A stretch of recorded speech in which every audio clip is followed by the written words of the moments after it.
Welcome back to RR educations.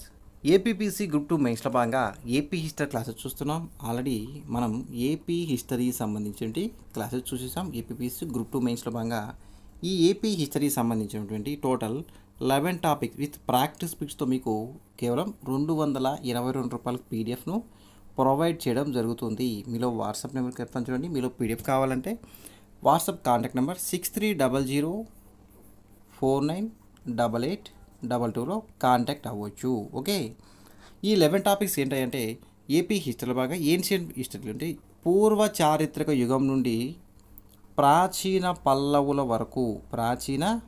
వరకు అలానే modern topic AP హిస్టరీలో మోడర్న్ టాపిక్ నుంచి ఆంధ్రదేశానికి ఐరోపా వారి రాక నుండి బ్రిటిష్ వారికి ఆంధ్రదేశంలో తిరుగుబాట్లు అలానే సిపాయిల తిరుగుబాటు 1857 యొక్క తిరుగుబాట్లు ఆంధ్రదేశంపై ప్రభావం సంబంధించి టోటల్ 11 టాపిక్స్ మీకు కేవలం ₹222 మీకు ప్రొవైడ్ చేయడం జరుగుతుంది పీడిఎఫ్. వీటిని మీరు ప్రింట్అవుట్ కూడా తీసుకోవచ్చు. ఓకే, ఇంకో విషయం, గ్రూప్ 2 మెయిన్స్ పోస్ట్ పోన్ అవుతుందా, జూలై 28న నిర్వహించవలసిన ఎగ్జామ్ పోస్ట్ పోన్ అవుతుందని చెప్పేసి దానికోసం కొంతమంది విద్యార్థులు కొంతమంది కూడా ధర్నా చేయడం స్టార్ట్ చేశారు. మేబీ పోస్ట్ పోన్ అవడానికి అయితే ఛాన్స్ అయితే ఉంది. ఓకే, మీకు ఈ కాకతీయ యుగం నుంచి క్లాసులు కేవలం బిఎస్ఎల్ హనుమంతరావు బుక్ను మనకు ప్రొవైడ్ చేయడం జరుగుతుంది. మీకు బిఎస్ఎల్ హనుమంతరావు తీసుకొని చెప్తున్నాను, ఎందుకంటే పీడిఎఫ్ మీకు ఒకవేళ ఎగ్జామ్ పోస్ట్ పోన్ అయినా కాకపోయినా మీరు ఇబ్బంది గురి కావడం చెప్పడంతో డైరెక్ట్గా దీన్ని ప్రింట్అవుట్ తీసుకుని మీకు క్లాసెస్ చేయడం జరుగుతుంది. మీకు పీడిఎఫ్ ఇచ్చేమాడితే B S L Hanumantharao plus Raghunatharao book, Telugu academy ఉందంటే కూడా ఎంఏ హిస్టరీ ఏపీ హిస్టరీ సంబంధించిన బుక్తో మీకు సోర్స్గా క్లాసెస్ చేయలే పీడిఎఫ్ మీకు ప్రొవైడ్ చేయడం జరుగుతుంది. క్లాసెస్ మాత్రం ఈ టాపిక్లకు కేవలం బిఎస్ఎల్ హనుమంతరావు టాపిక్ మీకు పూర్తిగా ఇవ్వడం జరుగుతుంది. టోటల్ ఈ బుక్ మొత్తం కూడా. ఓకే, కాకతీయులు లేదా కాకతీయ సామ్రాజ్యం లేదా కాకతీయ యుగం అంటారు. ఈ కాకతీయ యుగం యొక్క పరిపాలనా కాలం 995 క్రీస్తు శకం 995 నుండి 1323 యొక్క పరిపాలనా కాలాన్ని కాకతీయ యుగ కాలం అంటారు. 995 ఏడి నుండి 1323 ఏడి వరకు కాలాన్ని కాకతీయ యుగంగా మనం చెప్పవచ్చు. అయితే ఆంధ్రదేశ చరిత్రలో కాకతీయుల యొక్క కాలం అనేది ముఖ్యమైన ఘట్టంగా చెప్పవచ్చు. కొందరు ఈ కాకతీయ యుగ కాలాన్ని స్వర్ణయుగంగా అనడం జరిగింది. స్వర్ణయుగం అని కూడా జరిగింది. దానికి గల కారణం శాతవాహనుల యొక్క అనంతరం ఆంధ్రదేశ జాతిని సమైక్యత ఏకం చేసి ఏకఛత్రాధిపతి ఇచ్చిన ఘనత ఈ కాకతీయులకు దక్కుతుంది. అందుకనే ఈ కాకతీయ యుగాన్ని స్వర్ణయుగంగా పేర్కొనడం జరుగుతుంది. ఇక నోట్ చూడండి. అయితే ఈ కాకతీయుల గురించి పరిశోధన నిర్వహించిన వారు పివి పరబ్రహ్మ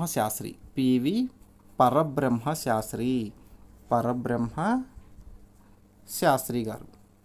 అడగవచ్చు, కాకతీయుల గురించి పరిశోధన చేసిన వారు ఎవరంటే పివి పరబ్రహ్మ శాస్త్రి, గుర్తుపెట్టుకోవాలి. ఓకే, నెక్స్ట్ చూడండి. నాటి వరకు బలంగా ఉన్నటువంటి వేంగి, వెలనాడు, పాకనాడు, రేనాడు అనే ప్రాంతీయ రాజకీయ భయం తొలగించి ఆంధ్రత్వానికి సమగ్రమైన రూపం దిద్దిన వారే జాతీయ భావాన్ని సాధించి కాకతీయులు అంటే ఆంధ్రదేశానికి సమగ్రమైన రూపొందించి జాతీయ భావన సాధించిన వారే ఈ కాకతీయులుగా చెప్పవచ్చు. కాకతీయులపై పరిశోధన నిర్వహించిన వారు ఎవరు? పివి పరబ్రహ్మ శాస్త్రి.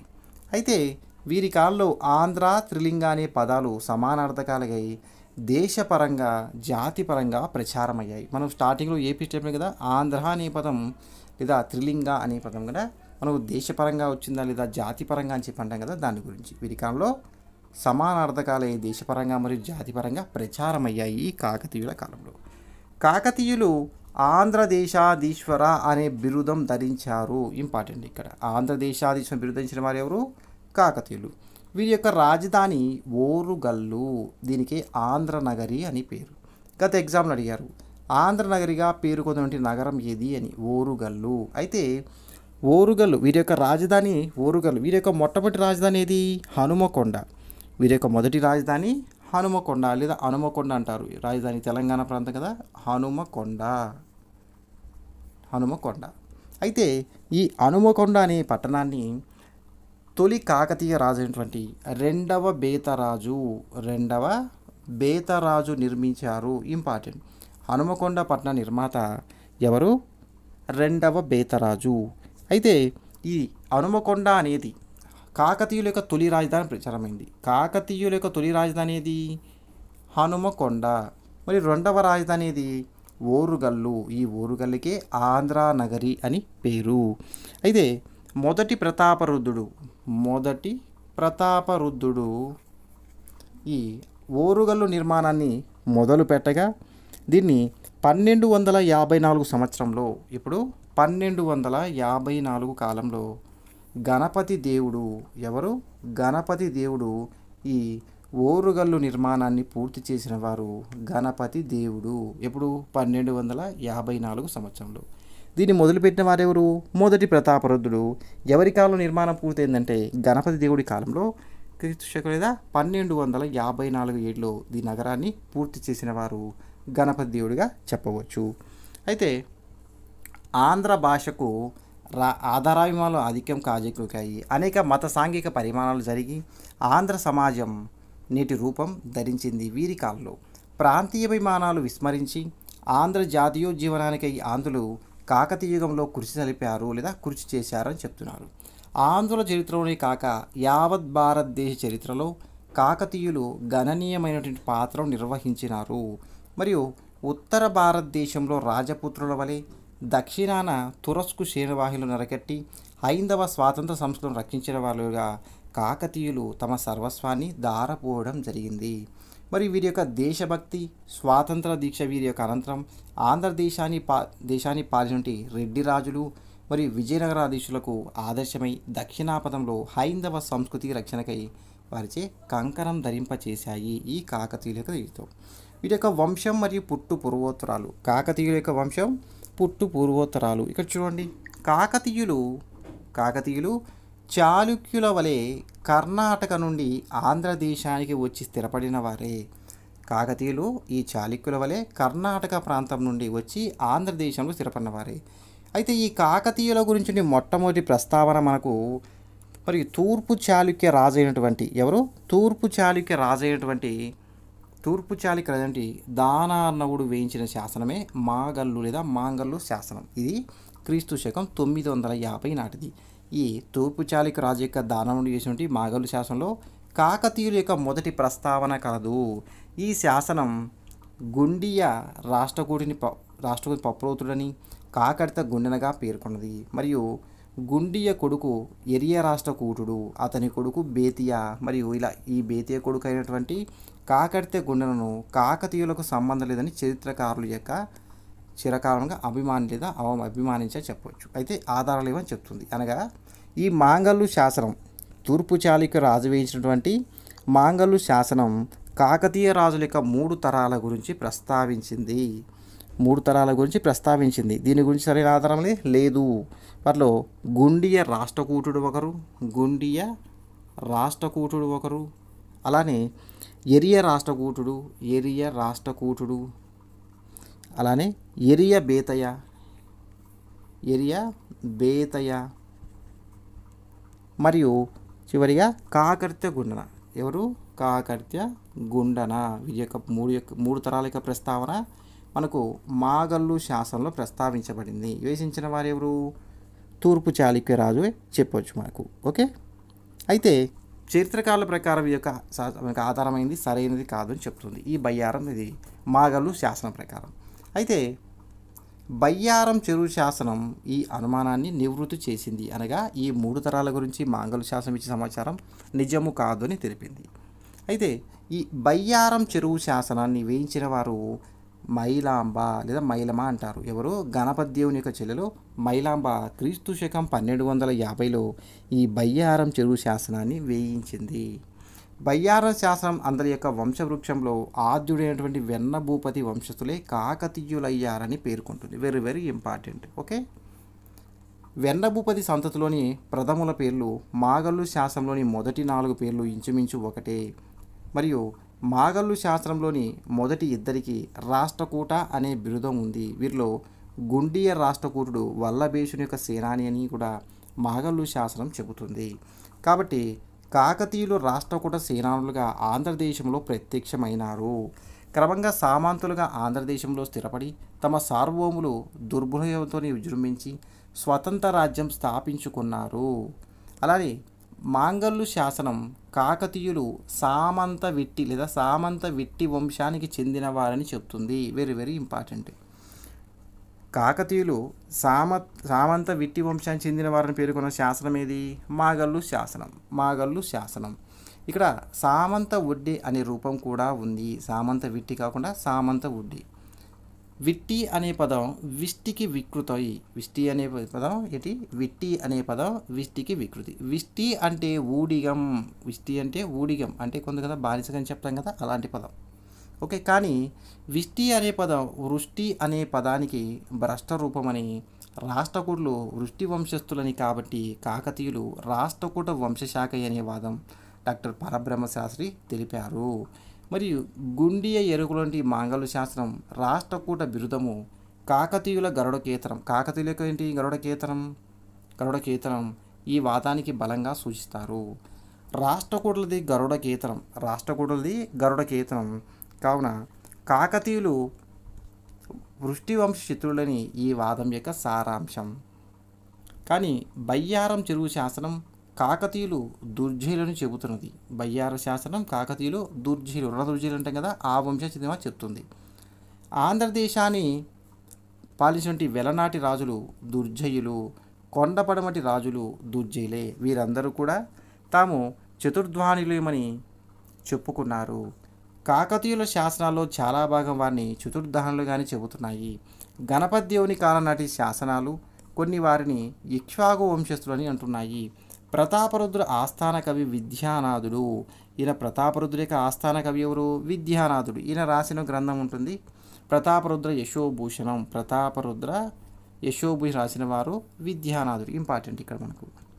విద్యానాథుడు అంతర్కేదుకులకు ప్రశస్తి సమయమని కాకతీయనం అంటూ సర్వచంద్ర వంశాల ప్రతిష్టం తెలదన్నే ప్రతిష్ట కాకతీయులని చెప్పాడు. ఎవరు?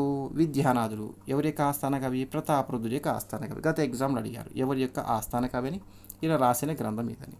అంటే పరోక్షంగా కాకతీయులు క్షత్రియులు కాదని చెప్పడమే. దీనిని బట్టి తమ వంశోత్పత్తిని గురించి స్పష్టమైన అభిప్రాయం కాకతీయులకే లేనట్లు తెలుస్తుంది. ఈ వంశంలోని వెన్న, గుండ, ఎరియ వంటి పేర్లు సార్వభౌమాధికారం నేర్పే రాజవంశ శాఖల పేర్లుగా ధ్వనించవు, అనగా సరైనవి లేదా పలకవు అని అడుగుతున్నారు. బోయిలలో, పులిందులలో ఈ పేర్లు కూడా ఎక్కువగా కనిపిస్తాయి. ఈ వెన్న, గుండ, ఎరియా వంటి పేర్లు.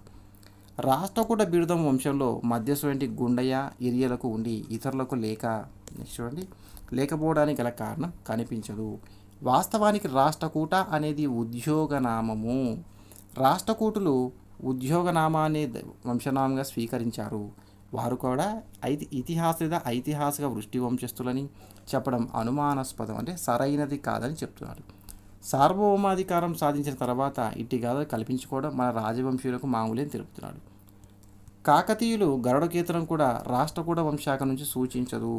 తమ సార్వభౌముల పట్ల ఉండే గౌరవం కొద్దీ గరుడకేతనం స్వీకరించి ఉంటారు. రాష్ట్రకూట్ల అనంతరం సార్వభౌములంటి వారు చాళుక్యులు వరాహలాంఛనాన్ని కాకతీయులు స్వీకరించారు. వీరి యొక్క రాజలాంఛనం వరాహం. కాకతీయుల యొక్క రాజలాంఛనం ఏంటి? వరాహం అని చెప్తున్నారు. వీరి యొక్క రాజలాంఛనాలు ఉన్నాయండి. ఒకటి గరుడ, రెండు వరాహం. ఒకటి గరుడ, రెండు వరాహం. అందుచేత కాకతీయులు రాష్ట్రకూట ప్రభుల కింద సామాన్య సైనికోతులు చేరి బోయ, పులింద జాతిలోని వారే జైన మతం ద్వారా సాంఘికోత్పత్తి సాధించి శూద్రులుగా గుర్తింపు పొంది క్రమంగా ఉన్నత పదవులు నిర్వహించి సామంతులైనారని తెలుపుతుంది.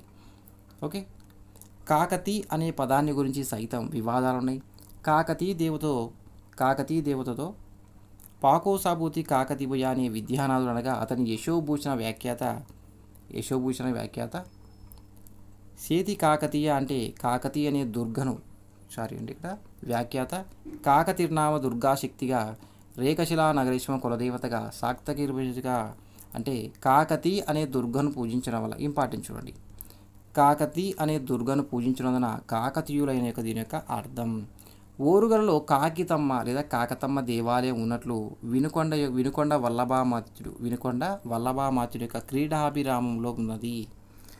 క్రీడాభిరామ్ అనే గ్రంథాన్ని రాసిన వారు వినుకొండ వల్లభామాత్యుడు. దీని యొక్క వరంగల్లో లేదా ఓరుగల్లో కాకతమ్మకు దేవాలయం ఉన్నట్లు ఈ వినుకొండ వల్లభామాత్యుడు క్రీడాభిరామంలో గ్రంథం పేర్కొన్నాడు.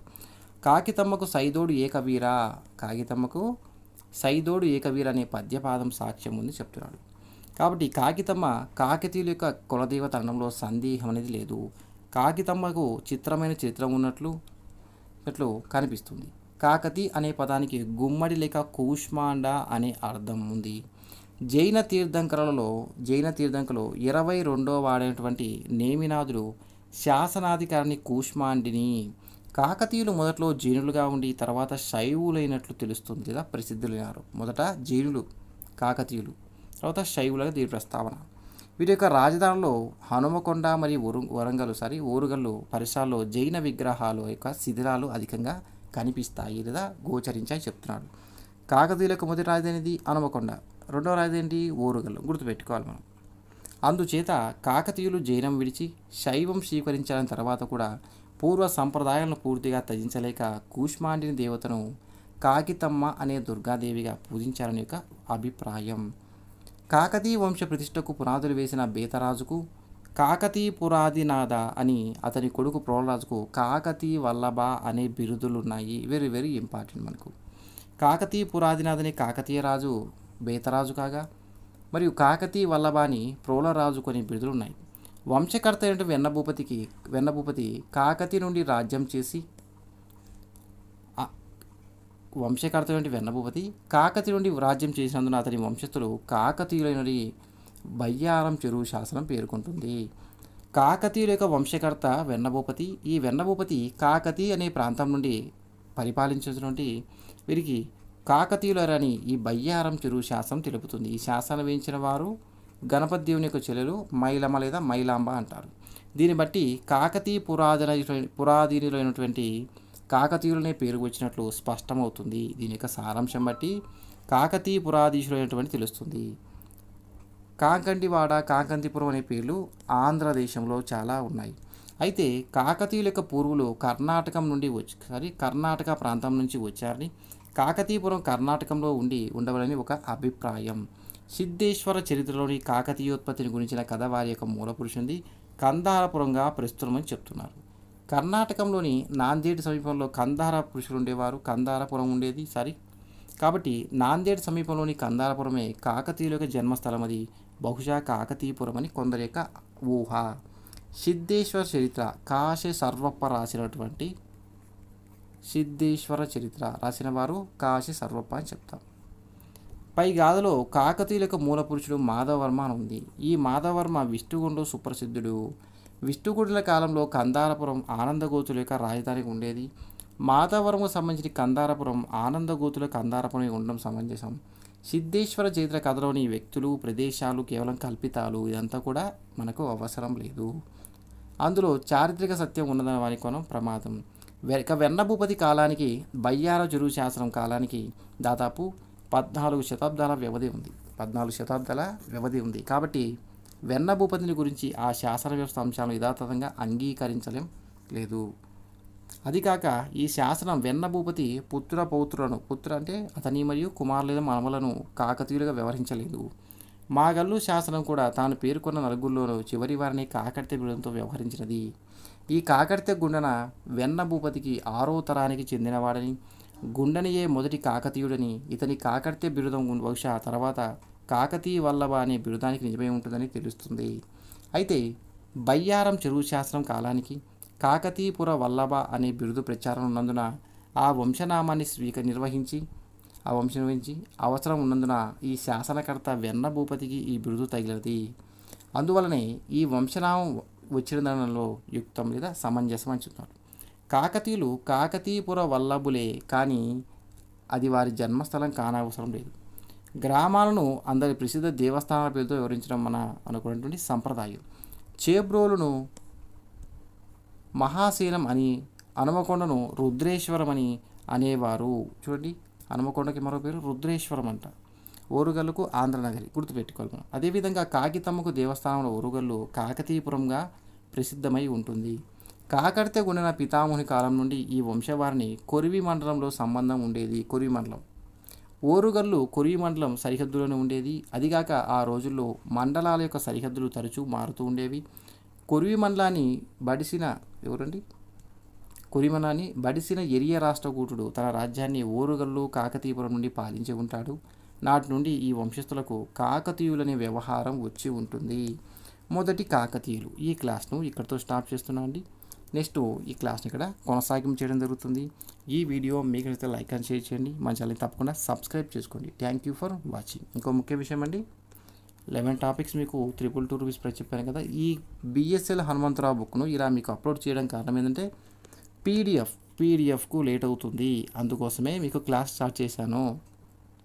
మీకు పీడిఎఫ్ ప్రొవైడ్ చేస్తే పాటు ఇలా కన్ఫ్యూజ్గా ఏముండదు. క్లాస్గా గతంగా ఇచ్చినటువంటి పూర్తి content BSL Hanumantharao Raghunath sir book plus Telugu academy మరియు ఎంఏ ఏపీ హిస్టరీ బుక్ సంబంధించి మనకు ఈ బేస్ చేసుకొని మీకు గ్రూప్ 2కు అనుగుణంగా మీకు పీడిఎఫ్ ప్రొవైడ్ చేస్తాను. ఇదేంటి సార్ ఎన్ని కట్టు చెప్పే అవసరం లేదు, మనకు పూర్తి కంప్లీట్గా ఉంటుందండి. ఓకే, ఒక 2 or 3 డేస్లో పూర్తిగా కంప్లీట్ అవ్వని దశకు వచ్చింది. తూర్పు చాళుక్యుల టాపిక్ పీడిఎఫ్ ప్రొవైడ్ చేస్తాను అతి త్వరలోనే. Okay, keep smiling, have a nice day.